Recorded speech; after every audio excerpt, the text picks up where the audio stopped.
다가가는 좀 그런 시간이 좀 이렇게 됐으면 좋겠습니다. 그래서 오늘 여러분께 좀 소개해드릴 내용은 활성산소입니다. 활성산소. 근데 저희가 알고 있는 활성산소는 무조건 많이 없애야 돼. 이거를 생각하고 있는데 이게 활성산소가 두 가지의 그 성격을 가졌습니다. 즉 그래서 이렇게 오른쪽 화면 보시면은 질기박사 하이드는 여러분께서 아시다시피 두 개의 얼굴 가진 거잖아요. 따라서 활성산소가 꼭 나쁜 것만은 아니다. 근데 이게 어떤 장점이 있고 어떤 단점이 있는지 이걸 좀 여러분과 함께 낱낱이 한번 파헤쳐보는 시간 한번 가져보도록 하겠습니다. 우선 활성산소에 대해서 좀 같이 먼저 언급을 좀 드리자면은 먼저 저희가 에너지 대사에 대해서 좀 이렇게 저희가 알아야 하거든요. 그럼 에너지 대사란 무엇이냐? 네, 그 식품을 통해서 저희가 탄수화물, 단백질, 지방을 저희가 섭취를 하고 있잖아요. 즉 3대 영양소를 섭취하고 있는데 이 식품을 저희가 먹는 이유, 저희가 음식을 먹는 이유가 바로 살기 위해서인 거죠. 산다는 건 무슨 말이냐? 에너지 생성한다는 말입니다. 즉 이 탄수화물, 단백질, 지방 중에 탄수화물 중에서 이 포도당 한 개의 분자가 산소와 결합해야 이제 물과 이산화탄소를 만듭니다. 여기 보시면은 네, 이 아래쪽 화면을 보시면은 이 미토콘드리아가 있습니다. 미토콘드리아는 위에 있는 또 세포 구조를 보시면 이게 바로 저희의 60쪽의 세포 중에 하나인 세포를 딱 골라서 이 세포 안을 이렇게 또 이렇게 보시면은 여러 가지가 있는데 이 빨간색으로 이렇게 표시된 그 화살표가 미토콘드리아입니다. 미토콘드리아가 여러분도 많이 들어보시지만 하는 역할이 굉장히 많은데 그 기능 중에 하나가 가장 중요한 기능, 즉 ATP, 에너지 생성하는 저희 공장입니다. 따라서 이 포도당 한 개 분자가 이 아래에 있는 그 그림과 같이 산소와 결합을 해야 물과 이산탄소를 만드는데 이때 ATP라는 그 이제 물질을 만들었는데 이 ATP가 바로 에너지입니다. 이 에너지가 36개 또는 38개가 이제 만들어지는 거죠. 즉, 이 모든 과정을 에너지 대사 과정이라고 하는 겁니다. 이 에너지 대사 과정이 저희 세포 안에 미토콘드리아 안에서 진행되는데 이 미토콘드리아 안에서 진행이 되면서 활성산소가 필연적으로 발생이 되게 됩니다. 그런데 이 산소가 없이는 이 ATP, 즉 에너지를 만들 수 없기 때문에 우리 몸이 이제 공기 중에 산소를 무조건 사용을 해야 한다는 거죠. 근데 이 산소 한 개 이제 분자에서 두 개의 전자가 이제 존재합니다.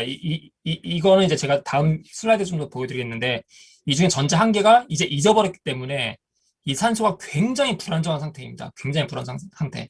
바로 이거를 활성산소라고 이제 부르는 거죠. 그래서 활성산소라 함은 쉽게 말해서 인체 대사 과정에서 에너지 만드는 이제 과정 중에서 만들어내지는 이제 부산물인데 에너지 생성하기 위해 산소와 영양소 섭취하는 산화 과정 중에서 생기는 짝지어지지 않은 전자를 가진 불안정한 산소 분자이다라는 말이죠. 이게 약간 좀 어떻게 보면 좀 어려운데 여기 오른쪽에 있는 그 그림을 보시면은 이게 그 산소가 있고 이 산소에서 이렇게 전자가 하나가 되게 튕겨 나갑니다. 즉 전자를 하나 잃어버렸기 때문에 이게 상태가 굉장히 지금 불안정한 상태이고요. 이 불안정 상태가 어떠한 상태냐? 바로 반응성, 즉 공격성이 굉장히 강해서 주변의 다른 화합물과 이제 결합해서 전자를 빼앗습니다. 이게 무슨 말이냐? 다른 세포들과 그리고 이제 다른 조직들에 이제 결합을 해가지고 이 조직들 그리고 이 세포들을 이제 무작정 다 파괴를 시키는 이제 그러한 그 좀 약간 안 좋은 그런 그 좀 기능을 갖고 있습니다. 이 활성산소라는 거는 체내 체류한 시간이 정상산소, 이제 일반적 산소는 체내 약 100초 정도 이렇게 머무르는데요. 활성산소는 다행히도 100만 분의 1 또는 1억 분의 1초만 존재합니다. 굉장히 짧은 시간만 이렇게 있는 거죠. 그리고 이 활성산소라는 거는 자유기, 유해산소, 독성산소, 유리 라디칼, 산소 찌꺼기, 산소 유리기 이렇게 되게 다양한 그 이름으로도 이제 불리고 있습니다. 따라서 여러분들이 만약에 문헌을 읽거나 또는 이렇게 여러 가지 뭐 블로그나 이제 그 아티클 보았을 때 이렇게 다른 이름을 불리는 것들 봤었을 때 이게 바로 활성산소라구나 이거를 이렇게 여러분께 좀 이렇게 아시면 좀 좋을 것 같고요. 그럼 활성산소가 이제 두 가지의 그 기능이 있는데 꼭 이렇게 단점만 있는 건 아니거든요. 활성산소가 어떤 거에 좋으냐? 바로 근육에서 작용이 있습니다. 이제 저희가 운동을 통해서 이제 산화 스트레스 발생이 되면은 산화 스트레스가 오히려 심장 박동을 더 빠르게 만들어줍니다. 그렇기 때문에 혈액순환을 더 활성화시키고 따라서 심장이 더 많은 피를 받아들이고 더 빨리 도와준다는 거죠. 그래서 운동 기능에 굉장히 좋은 거고 또한 활성산소가 있어야만 세포 사멸에 굉장히 이게 도움이 됩니다.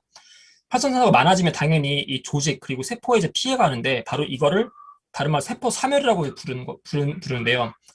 만약에 암세포가 이제 있을 경우에 이 활성산소가 많아짐으로써 암세포의 사멸을 이렇게 유도를 하고 암세포가 다른 곳으로 전이하는 걸 방지하는 역할을 발휘하는 활성산소입니다. 따라서 이게 없으면 굉장히 안 되는 거고요. 또한 활성산소가 이제 면역에도 굉장히 좋은 기능을 하고 있습니다.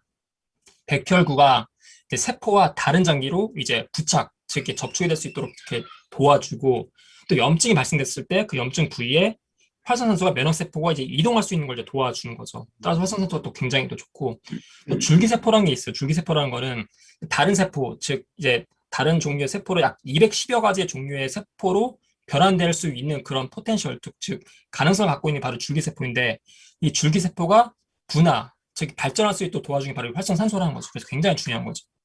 또한 지방 대사에도 이게 관여하는 게 활성산소입니다. 우리가 이제 불포화 지방산의 손상, 이 불포화 지방산이라는 거는 저희 세포 보면 세포에 이제 막이 있습니다. 이 세포막에 존재하는 게 불포화 지방산인데, 이 세포막을 이제 손상을 그리고 변화를 방어시켜주고 회복하는데도 이게 필수적인 게 바로 활성산소라는 거죠. 네. 따라서 활성산소가 무조건 나쁘다는 건 아니다라고 좀 여러분께 좀 아시면 좀 좋을 것 같고요. 그럼 활성산소는 이제 저희가 다 안 좋다는 거 알고 계시죠? 그러면 어떻게 안 좋냐? 일단 활성산소가 있으면은 세포를 공격시킵니다. 그리고 손상시키고 기능을 마비시키는 이제 그런 굉장히 파괴력을 갖고 있는 게 활성산소라는 거죠. 모든 세포의 유전자, 즉 핵산, DNA, RNA를 이제 공격하는데 하루에만도 약 1만 번을 공격하는 게 바로 이 활성산소입니다. 예. 따라 저희는 활성산소에 이러한 항상 노출되어 있다는 거죠.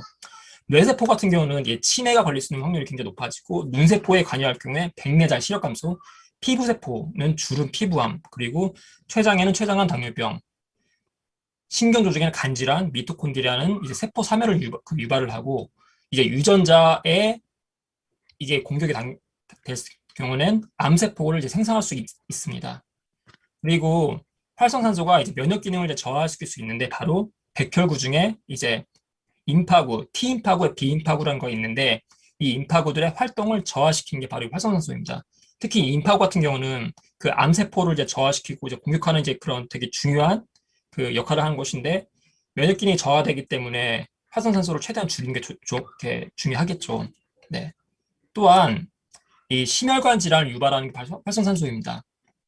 즉 혈관 내 LDL, 저희가 LDL 같은 경우는 저희가 되게 안 좋은 콜레스테롤로 알고 있잖아요. 하지만 이 LDL 자체가 안 좋은 게 아니고, 이 LDL이 공격을 받아서 산화가 됐을 때 바로 이게 굉장히 이렇게 좀 엄청난 파괴력을 다 갖고 있는 게 바로 이 산화된 LDL입니다. 따라서 이 산화된 LDL로 인해서 저희가 그 이제 혈관이 이제 두터워지고 막히고 피떡이 생기고 이제 그렇기 때문에 협심증, 이제 고혈압이 이제 발생될 수 있는 원인을 제공을 하는 거죠. 네.